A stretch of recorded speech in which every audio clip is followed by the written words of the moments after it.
मेरे जीवन की इस पूंजी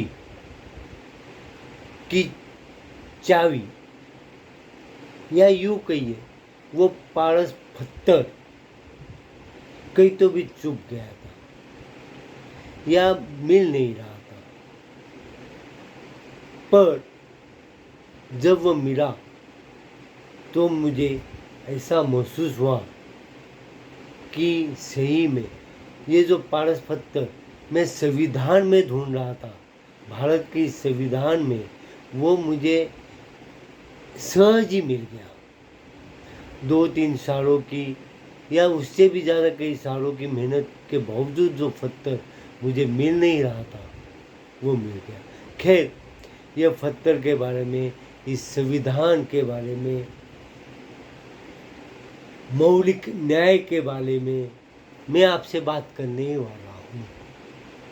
पर शुरुआत करता हूँ मैं मेरे जीवन परिचय की कुछ छोटी छोटी बातों से। मैं मेरे बचपन से ही बहुत सी चीज़ों के खिलाफ रहता था। मुझे बहुत सी चीज़ें मानने ही नहीं रहती थी, खासकर जो गलत है, अन्यायकारक है, वो चीज़ें मुझे मानने नहीं होती थी।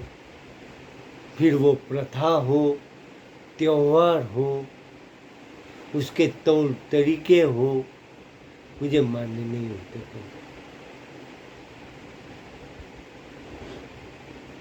ऐसे में ही मैं जब बड़ा होता गया तो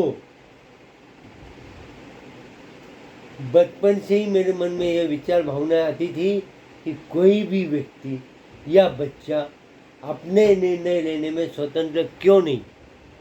और फिर धीरे धीरे यह सोच, यह सवाल उठाने लगी, हर रिश्ता दूसरे रिश्ते को अपनी मिल्कियत क्यों समझता है, उसे अपने ही मुताबिक जीने के लिए क्यों मजबूर करता है। और ऐसे ही बहुत से सवाल आते थे। ऐसे में ही मुझे एक वक्त आया कि शायद मैं यही कहूँगा कि उस जीवनदाता ने ही मुझे कानून की पढ़ाई करने के लिए और बाद में वकालत करने के लिए मार्ग निकाला। मैं ये भी कहूँगा कि एक समय ऐसा था जब मैं चाहता था कि हर भगवंत, अल्लाह, कृष्ण, जितने भी भगवंत हैं, तीर्थंकर वगैरह, सब उन जीवनदाता के रूप, प्रतिरूप, स्वरूप, मैं इन सबको एक ही वास्तु में अलग अलग तरीके से खड़ा करना चाहता था, मंदिर बनाना चाहता था, मस्जिद बनाना चाहता था, चर्च बनाना चाहता था, एक ही वास्तु में। पर जीवनदाता ने ये चीज़ें शायद हर एक अलग अलग जगह रखने की जगह मेरे इस दिल की वास्तु में ही बिठा दी, कोई भी विभेद किए बिना।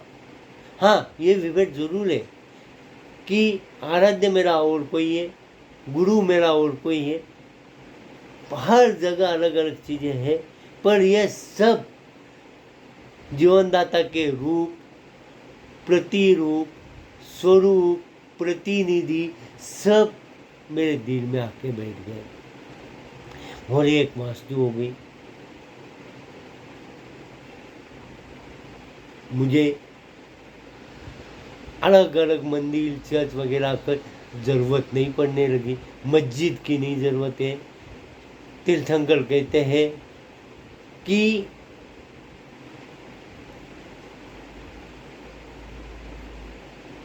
कोई भी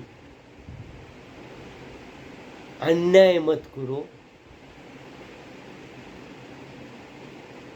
किसी जीवन की रक्षा कर सकते हैं तो करो, पर जीव हत्या मत करो। मैं तो ये कहता हूँ, दूसरों के मन की हत्या करना ये जीव हत्या से भी बड़ा गुनाह है मेरे हिसाब से तो भी। खैर, ये मेरा बचपन से धीरे धीरे जो प्रथाएं तौर तरीके चालू है उसके खिलाफ मैं क्यों हूँ, उसकी थोड़ी सी पहचान है। जब मैं कानून का विद्यार्थी बन के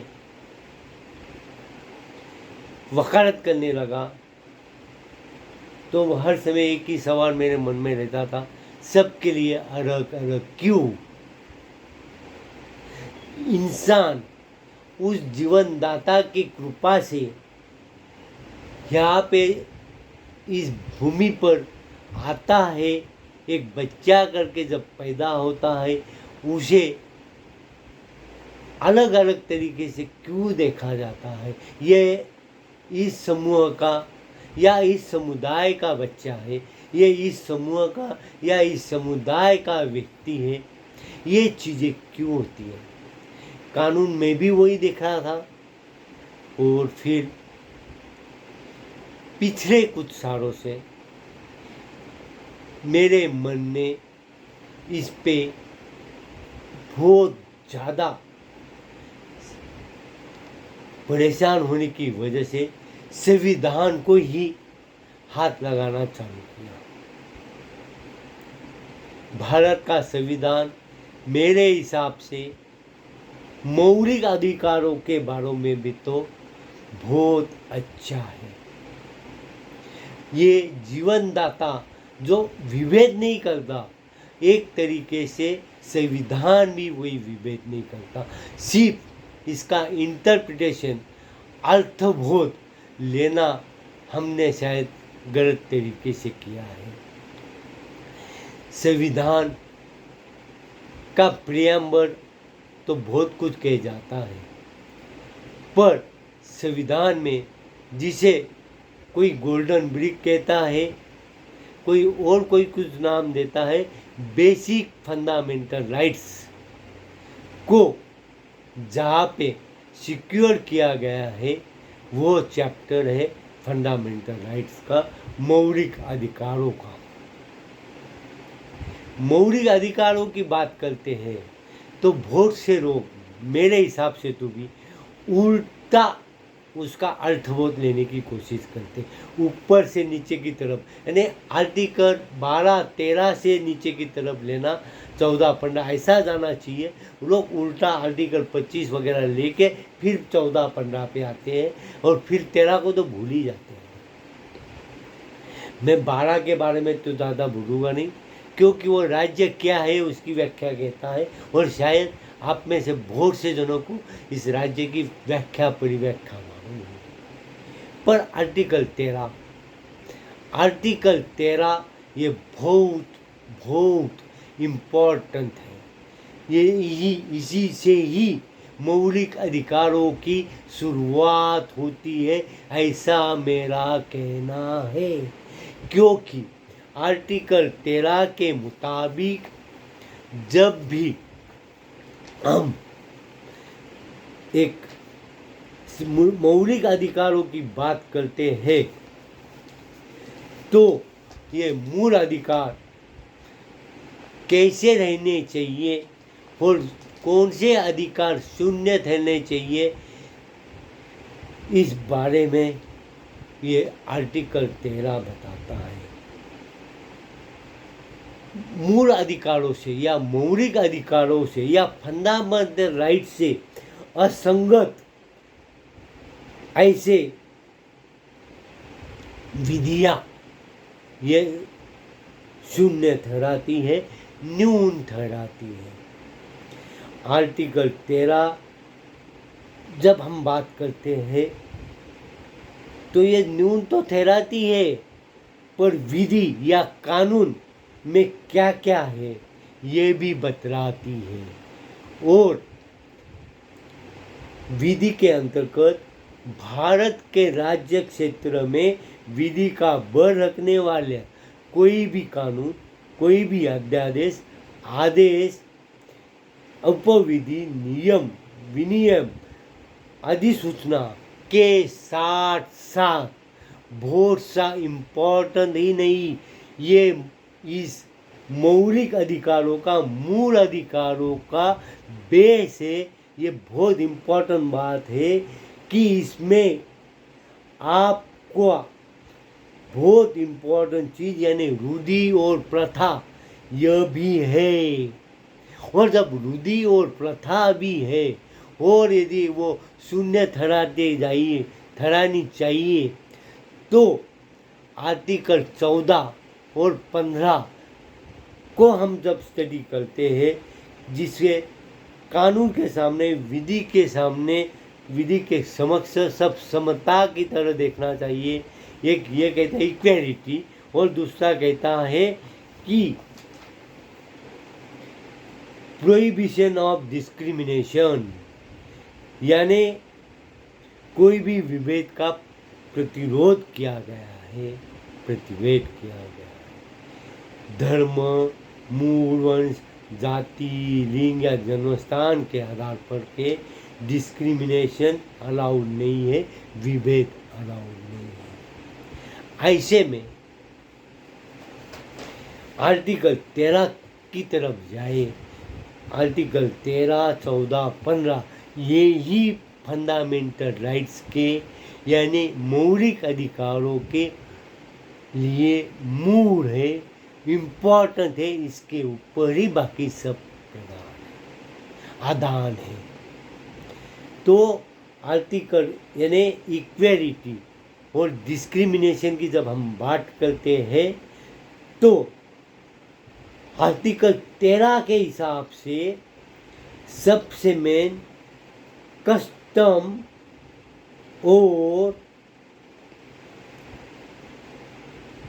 यूजेस यानी प्रथा और रूढ़ि ये भी वॉइड हो सकती है। क्यों? यदि वो आर्टिकल 14, 15 के विरोध में है। और जब आर्टिकल 14, 15 की हम बात करते हैं तो मैं बात करता हूँ एक माता पिता के बच्चे को, एक माता पिता के बच्चे को वो किस कोख से आया है या किस रक्त से आया है उस पर उसका समूह धराना, उस पर उसका धर्म ठहराना, उस पर उसकी रीति ठहराना, उस पर उसकी जात ठहराना, ये गलत हो गया। क्योंकि कोई भी रूढ़ि, कोई भी प्रथा, परंपरा, रीति रिवाज ये आर्टिकल 13 के हिसाब से बात हो जाते हैं और उसमें ये रूढ़ि, ये परंपरा, ये प्रथा भी आ जाती है कि जिसके कोख से या जिसके खून से आप आए हो, जन्मे हो, उसी का मूल आपको पकड़ा जाएगा और उसी के बेस पे आपको जीना है। आपका समूह, वो आपका धर्म, आपकी जात, वंश, वर्ण ये सब उस पे ठहराया जाएगा। ये आर्टिकल 13 कहता है कि नहीं, गलत है। और फिर यदि ये है तो आर्टिकल 13 और आर्टिकल 14 और आर्टिकल 15 इक्वेलिटी, डिस्क्रिमिनेशन और void या derogation inconsistent with fundamental rights are void ये जो आर्टिकल 13 कहता है, इसमें ये फंडामेंटल राइट भी तो आता है कि मैं मेरी माँ के या पिता के खून से आया हूँ, इसलिए मुझे वो जात जो मानते थे, वो धर्म जो मानते थे, वही मुझे माननी है। अरे मैं एक इंसान करके इस धरती पर आया हूँ, तो मुझे इंसान करके ही जीने का अधिकार प्राप्त हुआ है। ये फंडामेंटल राइट्स भी कहते हैं। और जीवनदाता ने जो हमें पैदाइशी करवाया है, वो जीवन भी ये कहता है कि नहीं, आपको आपको इंसानियत के बलबूते पे रह के, इंसानियत के खिलाफ ना जाकर आपको चुनने का अधिकार प्राप्त है, आपके जीवन कैसे जीना है इसका। और इसी के लिए मैं आर्टिकल 17-18 का भी उल्लेख करूँगा। आर्टिकल 17-18 आपको अनटचेबिलिटी यानी अस्पृश्यता या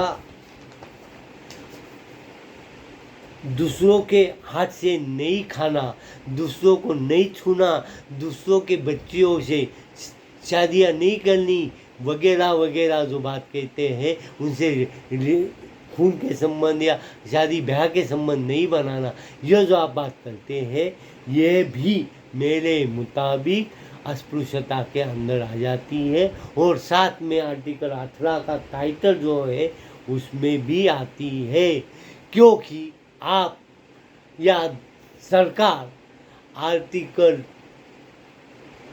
18 का टाइटल जब नहीं दे सकते, कुछ टाइटल को उसको देने से बंदी किया है, तो ये टाइटल कैसे दे सकता है कि ये इस जात का है, इस धर्म का है, ये इस जात का है, इस धर्म का है। अरे पैदा होते ही आप लागू कर देते हैं।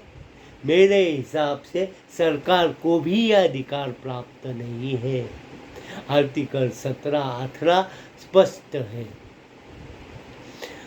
आर्टिकल 18 टाइटल में मेरा जो कहना है कि ये उपाधियाँ कि ये हिंदू है, ये क्रिश्चियन है, ये मुसलमान है, ये जैन है, ये सिख है, ये बौद्ध है, ये आप जैसे ही वो बच्चा पैदा होता है उसको दे देते हैं, ये एक तरीके से उपाधि ही दी है ना। और ये उपाधि देना सरकार को भी परमिशन नहीं है, तो आपको कहाँ से मिलने वाली है। खैर, इस बारे में मैं अब भी नहीं ज़्यादा बात करूँगा, वक्त आने पे ज़रूर करूँगा।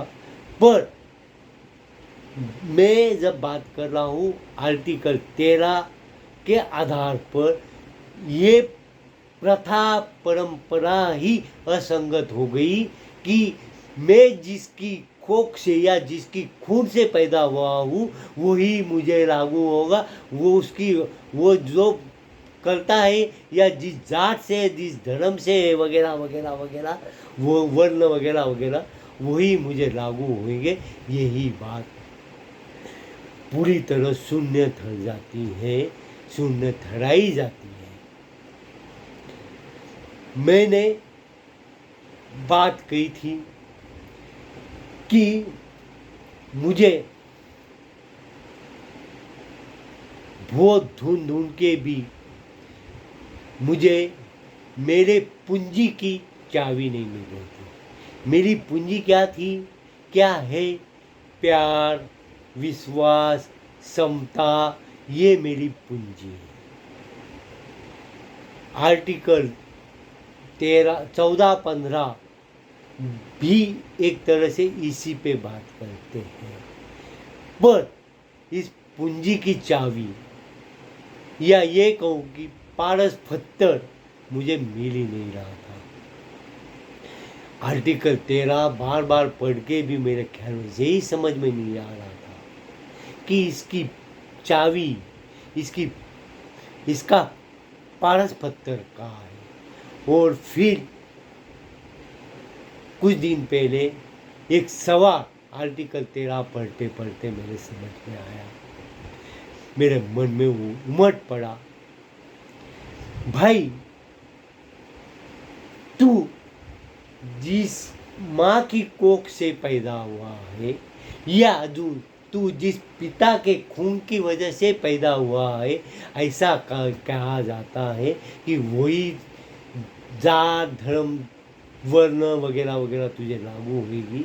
ये प्रथा, ये रूढ़ी, ये परंपरा आर्टिकल 13 कहता है शून्य है, न्यून है।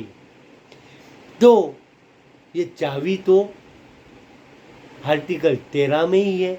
ये पारस पत्थर जो छुपा हुआ था वो आर्टिकल 13 में ही छुपा हुआ था। और आर्टिकल 13 को यदि सही समझ लिए तो ये चीज़ें नहीं आएगी। मेरा सबसे इम्पोर्टेंट, मेरी पूंजी, खजीना ये प्यार, विश्वास, समता इसी आधार पर है। और उसकी ये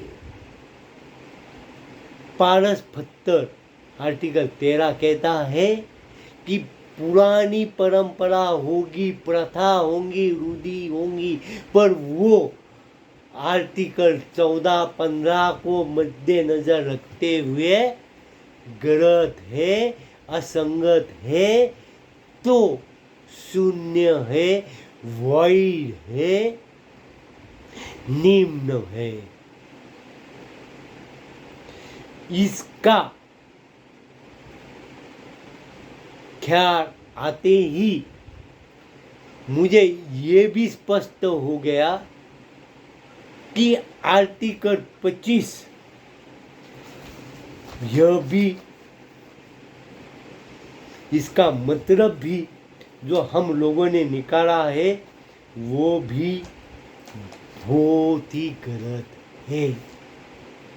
पर आर्टिकल 25 का मतलब मैं आपको मेरे मुताबिक बताने की पहले ये जरूर बताऊंगा कि अर्थबोध का कानून, लॉ ऑफ इंटरप्रिटेशन भी बहुत इम्पोर्टेंट है।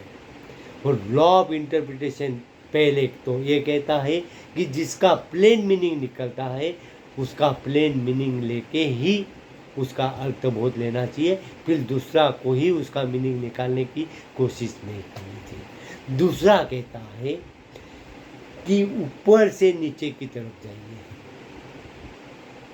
यानी आर्टिकल 12-13 से होते हुए आर्टिकल 25-30 तक जाइए। हम लोग क्या कर ले, उल्टा पढ़ ले, पहले आर्टिकल 30 पढ़ते हैं या 25 पढ़ते हैं और फिर 14-15 पे आते हैं। इक्वेलिटी वगैरह ठहराते हुए या डिस्क्रिमिनेशन ठहराते हुए हम इस तरीके से आते हैं। मेरे हिसाब से ये गलत है। आर्टिकल 14-15 पहले आने चाहिए, उसके भी पहले आर्टिकल 13 को मद्देनजर रखते हुए आर्टिकल 14-15 पढ़ना चाहिए।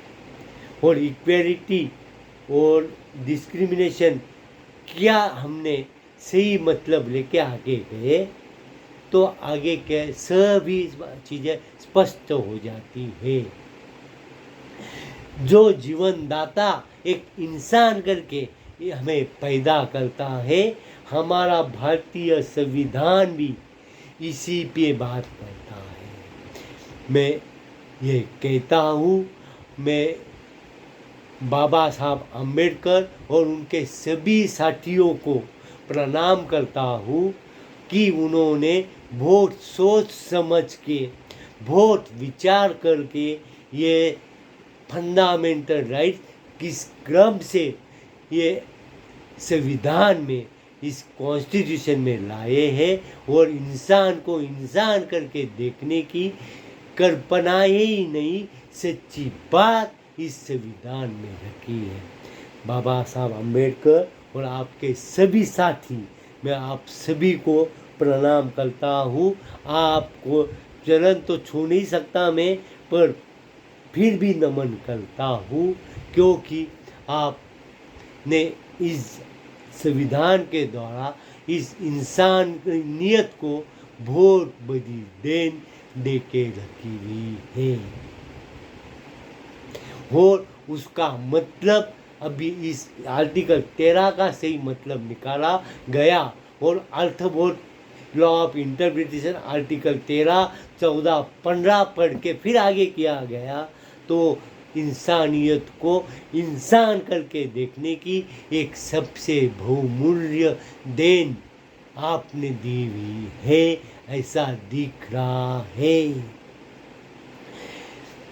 आर्टिकल 25 कहता है freedom of conscious and free profession practice and propagation of religion.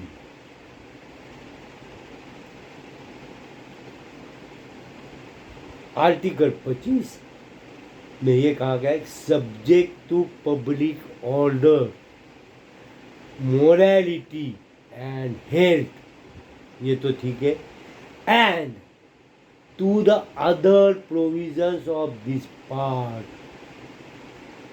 आगे पढ़ने के पहले हिंदी में मैं आपको बताना चाहता हूँ कि इस भाग के अन्य उपबंधों के अधीन रहते हुए, यानी आर्टिकल 13, आर्टिकल 14 और आर्टिकल 15 के अधीन रहते हुए आर्टिकल 25 है। आर्टिकल 25 का फ्रीडम है, आर्टिकल 25 की स्वतंत्रता है। क्या स्वतंत्रता है? All persons are equally entitled to freedom of conscience and the right freely to profess, practice and propagate religion। सभी व्यक्तियों को अंतःकरण की स्वतंत्रता का और धर्म के अबाध रूप से मानने, आचरण करने और प्रचार करने का समान हक है। पर कब? अरे भाई, जन्मता ही तुझे कोई भी धर्म नहीं है, कोई भी जात नहीं है, तुझे चुनने का अधिकार भी तो है। और आर्टिकल 25 ये भी तो कह रहा है, क्योंकि पहले आर्टिकल 14, 15 और 13 इनका सही मतलब लेने के बाद ही तो आर्टिकल 25 आता है। और इसका सही मतलब ये कहता है कि तू जन्मतः कोई भी धर्म से बिलोंग नहीं करता है, जन्मतः तू सिर्फ इंसान है, जन्मतः तू सिर्फ इंसान है। एक बच्चा जब पैदा होता है तो उसे अलग अलग धर्म के, अलग अलग चीज़ों के संस्कार समझ के लेने के, उसकी चीज़ें समझ के लेने के, उसके मूल तत्व समझ के लेने के बाद कौन से चुनना है, सब चुनने हैं या एक ही चुनना है, ये भी तो इसमें अधिकार दिया गया है, फ्रीडम दिया गया है, स्वतंत्रता दी गई है। उसके साथ ही आचरण करने की भी और प्रचार करने की भी सुविधा दी गई है, स्वतंत्रता दी गई है। मैं एक बात और कहना चाहता हूँ, मेरे हिसाब से जब हम धर्म की बात करते हैं तो मूल धर्म है मानवता धर्म, इंसानियत मूल्यों तत्वों का इंसानियत धर्म, और इसके बाद उपधर्म जो है मेरे मुताबिक, ठीक है, आप लोगों ने ये धर्म की है, ये संस्कार है, इसको मैं मना नहीं करता हूँ, पर मेरे हिसाब से उससे भी पहले मूल उपधर्म क्या है? माता का धर्म, पिता का धर्म, भाई का धर्म, बहन का धर्म, बच्चे का धर्म, शिक्षक का धर्म, गुरु का धर्म, अधिकारी का धर्म, पदाधिकारी का धर्म, ऐसे कितने धर्म हैं? कितने हैं बताते जाऊं तो कम गिरेंगे।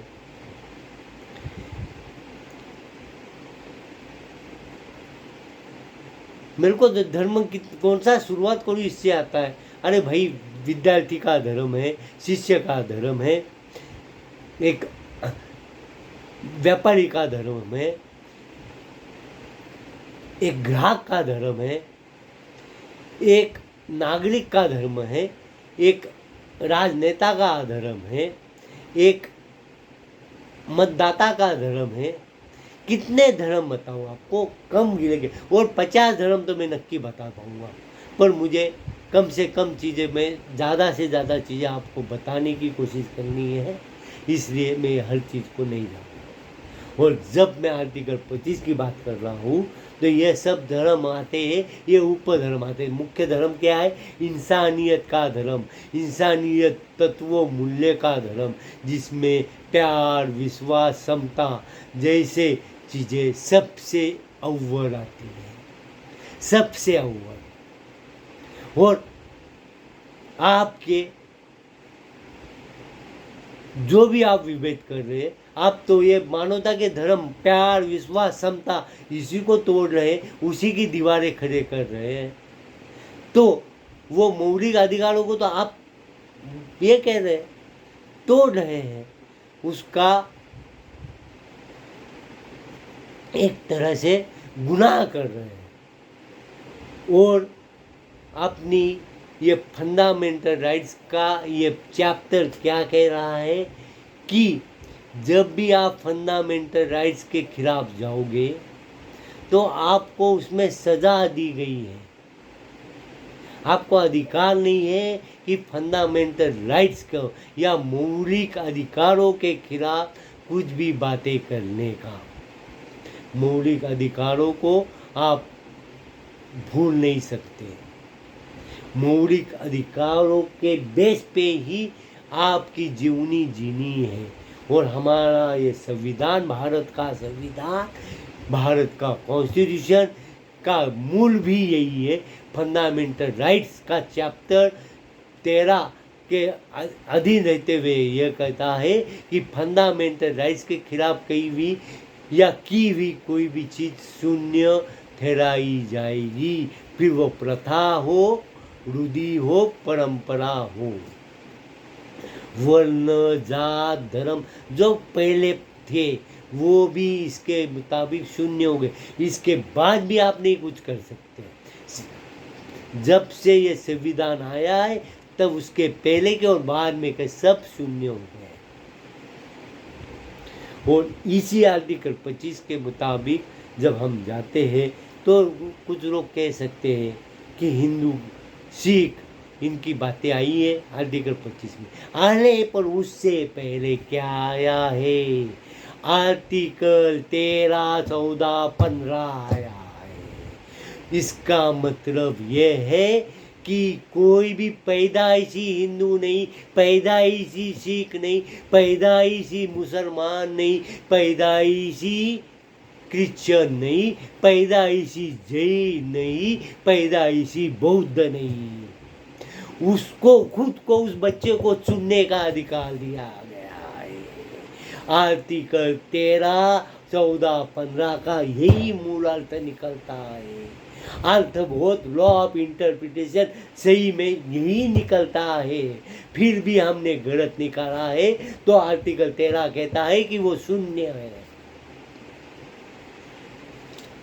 और इसी बेस पे आगे के आर्टिकल से मैं हर चीज़ की बात नहीं करूँगा। संविधान में ये चीज़ें कही गई है और जो भी इसको गलत या इसके खिलाफ होता है वो हमें शून्य ठहराना पड़ेगा। आर्टिकल 13 यही कहता है। आर्टिकल 13 में कुछ सहूलियत दी गई थी कुछ सालों के लिए। आर्टिकल 13 में नहीं कहूँगा मैं, संविधान में कहूँगा। संविधान में ये सहूलियत दी गई थी, पर वो इसलिए दी गई थी कि लोगों को हरे धीरे धीरे इन चीज़ों को अध्ययन कर, उसको समझ के अपने आचरण में लाने के लिए थोड़ा समय देना चाहिए। पर कुछ कारण जिसके अंदर मैं नहीं जाऊंगा, जो आप जानते हैं, धर्म कारण है, राजकारण है, और कुछ स्वार्थी कारण भी है, जिसकी वजह से इन चीज़ों को तो दूर रखा गया हो, जो नहीं रखना चाहिए था उन्हीं को अपना रहे हैं, उन्हीं को आप बढ़ावा दे रहे हैं। अरे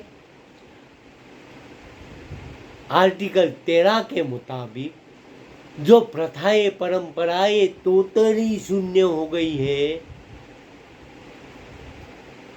उसी को आप इतने सालों बाद 70-75 सालों बाद भी पकड़ के बैठे हैं, ये जानते हुए भी कि उसको सजा है। अनटचेबिलिटी में तो स्पष्ट लिखा है, अस्पृश्यता जो करता है उसको सजा है। तो आप किसी के इस समूह से, इस समुदाय से या इस ऐसे अलग अलग कारणों से यदि उससे खाना नहीं खाते हैं, उसके हाथ का नहीं खाते हैं, उसके आपको अपनी दुकान में या और कहीं भी प्रवेश नहीं देते हैं, तो वो गुनाह है। पर सबसे पहले इसमें कौन आते हैं? फिर सबसे पहले आते हैं धर्म के नाम पे प्रचार करने वाले, वो जो दूसरों के हाथ का खाने से प्रतिबंध करवाना चाहते हैं, यही प्रसार करवा रहे हैं। मैं किसी समुदाय के धर्मगुरु की विशेषकर नाम नहीं ले रहा हूँ, क्योंकि मेरे हिसाब से, मेरे मुताबिक हर, फिर वो क्रिश्चियन हो, हिंदू हो, मुसलमान हो, जैन हो, बौद्ध हो, हर कोई धीरे धीरे यही अनटचेबिलिटी, अस्पृश्यता फैला रहा है। आप सब लोग यदि खुद को गुरु कहते हुए, खुद को नेता कहते हुए ये बात फैलाना चाहते हैं, तो आर्टिकल 17 के मुताबिक यह गुनाह है, इसके लिए सजा दी हुई है।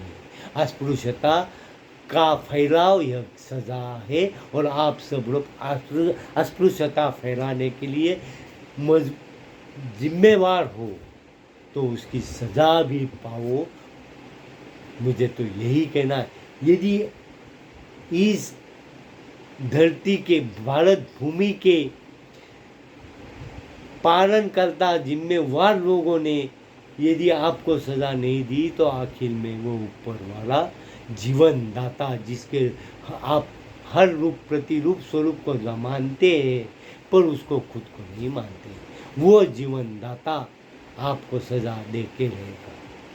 मैं एक बात यहाँ पे कहना चाहता हूँ, मैं खुद इस चीज को मानता था कि मुझे जो भी करना है इसी जीवन में करना है, उसके भोग भी मुझे इसी जीवन में मिलने वाले हैं। पर उस जीवन दाता ने मुझे धीरे धीरे मेरे मन में जीवन दाता के सभी रूप, प्रतिरूप, स्वरूप, प्रतिनिधि को तो बिठा ही दिया, साथ में मेरे मन में बच्चों के भावना, प्यार जतराते हुए धीरे से उसी का एक प्रतिरूप जब मैं बोल रहा हूँ, प्रीत विश्वासिता देवी के बारे में बात कर रहा हूँ। शायद आप में से बहुत से लोग जानते भी नहीं होंगे। ये प्रीत विश्वासिता देवी मेरे जीवन में एक आभासी बिटिया करके आई, और धीरे धीरे बच्चों के बारे में का मेरा लगाव बताते हुए ही धीरे से बोल दी, मुझे, अरे आपकी तो पिछले जन्म की ये गलती थी, ये गुनाह था, ये पाप था जिसकी आप सजा भोग रहे हो, और इसीलिए बच्चों का सच्चा प्यार, सच्चा विश्वास, पक्का विश्वास, सच्चा साथ, पक्का साथ आपको मिल नहीं रहा है। कितनी बड़ी बात वो प्रीत विश्वासिता देवी मुझे कह के गई, और वो ये भी कह रही है कि हर दिल में वो है, हर वास्तु में वो है, हर पत्ते में वो है। बस विश्वास नाम की चीज़ रखो, विश्वास का घात मत करो। जो मैंने पिछले जन्म में किया, जिसका भोग मैं इस जीवन में भोग रहा हूँ, वो आप मत कीजिए। विश्वास का घात, प्रीत का घात, ये सबसे बड़ी छल है और पाप है, और इसकी सज़ा इस जीवन में शायद आप बच भी जाओ, अगले जीवन में कहाँ से बचोगे। मैं तो ये कहता हूँ कि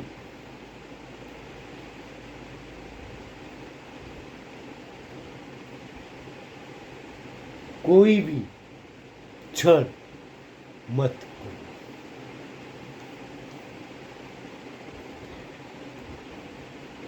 ऐसे में मैं आर्टिकल 44 और आर्टिकल 37 यानी 37 की तरफ भी आपका ख्याल बतलाना चाहता हूँ। आर्टिकल 37 की जब मैं बात करता हूँ तो आर्टिकल बहुत से लोग ये कहते हैं कि ये फंडामेंटल ड्यूटीज़ के नीचे आता है, आर्टिकल 44 इसलिए सरकार पे बांधिल नहीं है।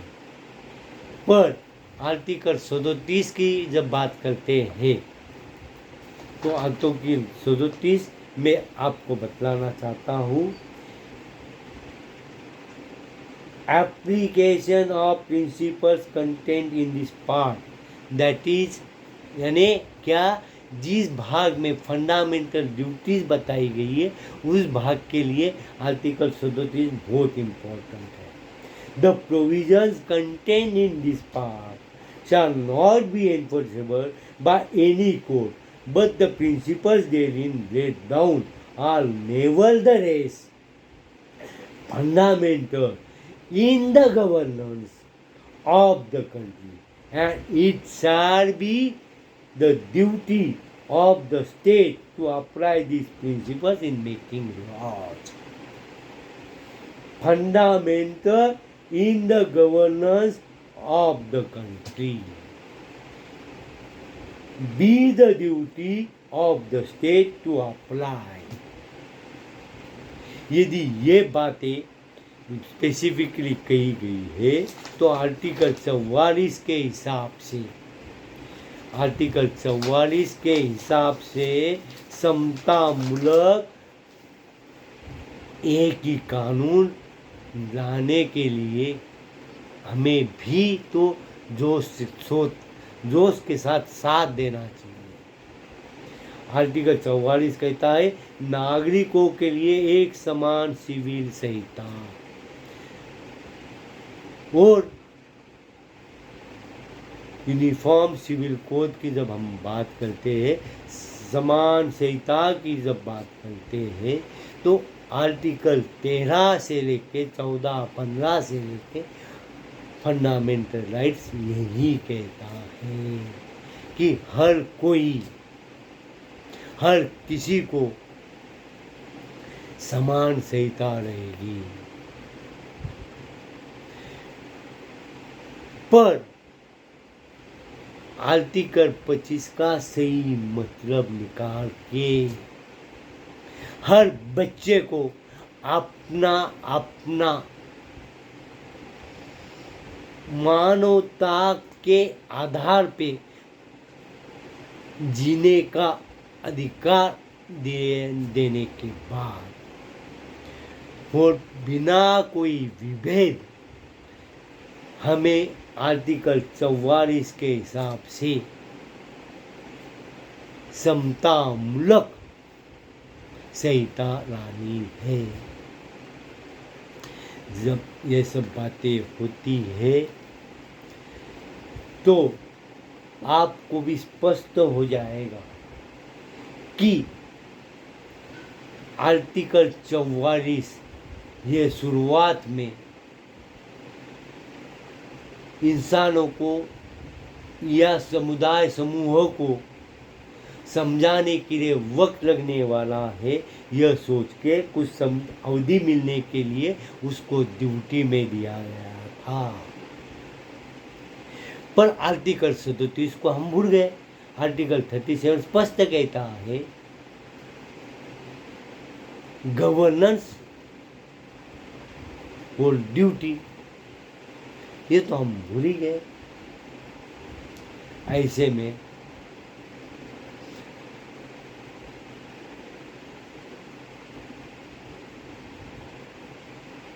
मैं यही कहूँगा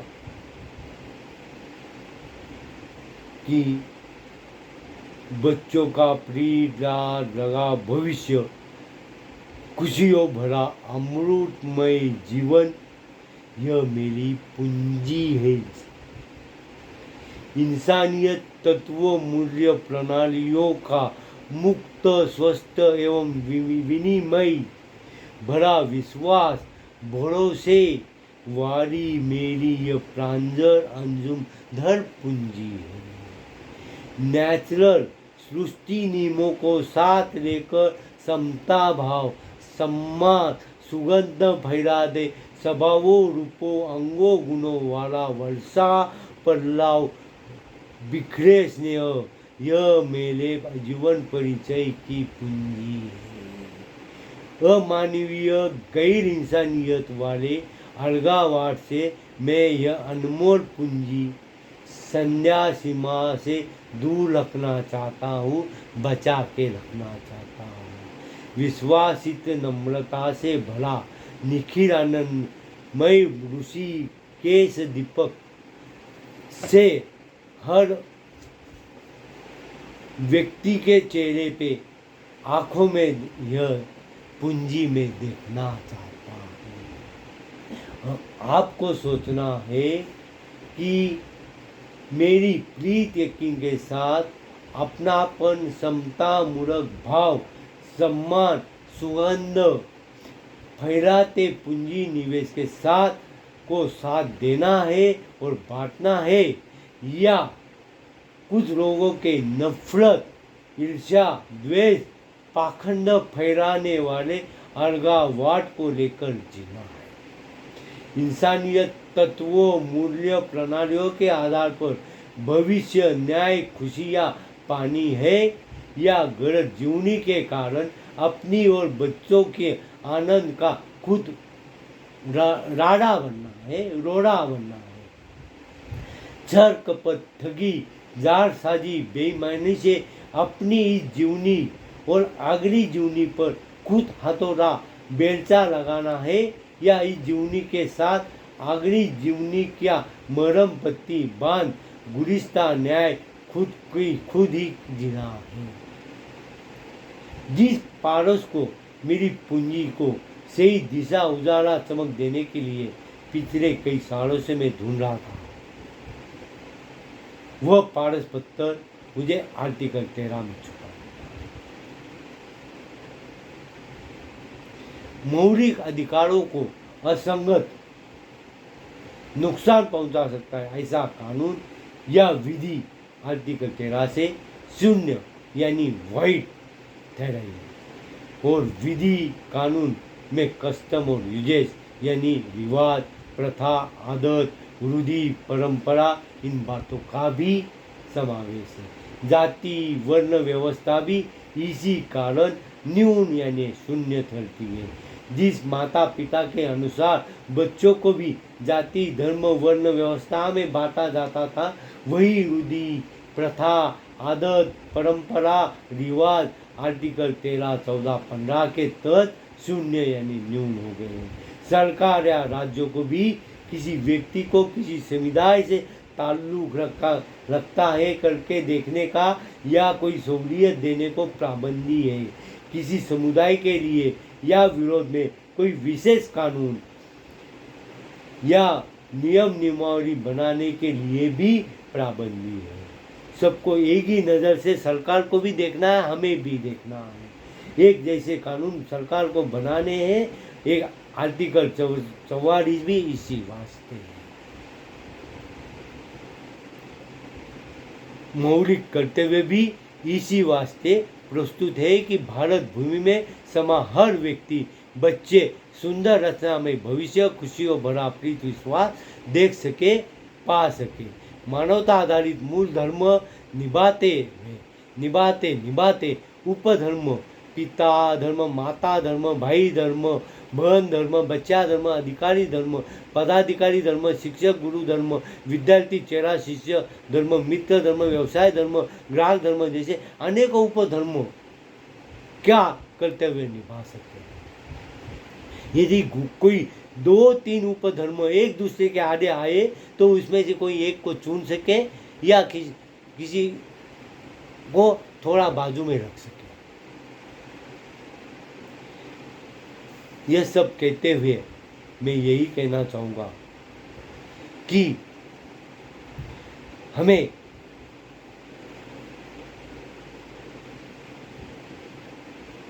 जीवन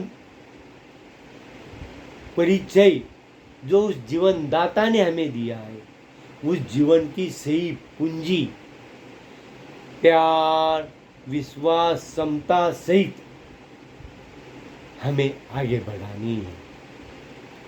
और इसी वास्ते हमें खुद में भी वो चीज़ें जगानी है और जो गलत है उससे दूर भागना है, उसे दूर रखना है। मैं तो इससे ज़्यादा कुछ कहना नहीं चाहूँगा, बस यही कहूँगा कि नीति नमन हो सिद्धि साक्षी बच्चों की, बोलू ये पंक्तियाँ अपनों ही बच्चों वास्ते, बोलू ये पंक्तियाँ अपनों ही बच्चों वास्ते। अमृता वर्षा की पल्लवी धार, संध्या अंजुम की प्रांजल भार, नम्रता विश्वासिता की सीमा बांध, ऋषिकेश से बहता निखिल दीपक, ले आया नीति रूह मृण मन, प्रीत प्यार मोहब्बत अपनापन की अनमोल देन, विश्वास भरोसा यकीन जीवन की बहुमोल साथ, समता समानता समरूपता की गुणमयी प्रतिष्ठा, मुक्तता स्वतंत्रता स्वाधीनता की संतुलित विशेषता, समता न्याय आधार, समता न्याय प्रदान, समता न्याय विचार, न्याय हास्य न्याय सत्य न्याय वचन, नहीं विभेद उच्च नीच छोटा बड़ा विभेद नहीं। यही कथन संविधान का, यही सौगात जीवनी परिचय। अब आप सोचिए आपको कौन सा जीवनी परिचय देखना है, कौन सा जीवनी परिचय नहीं देखना है।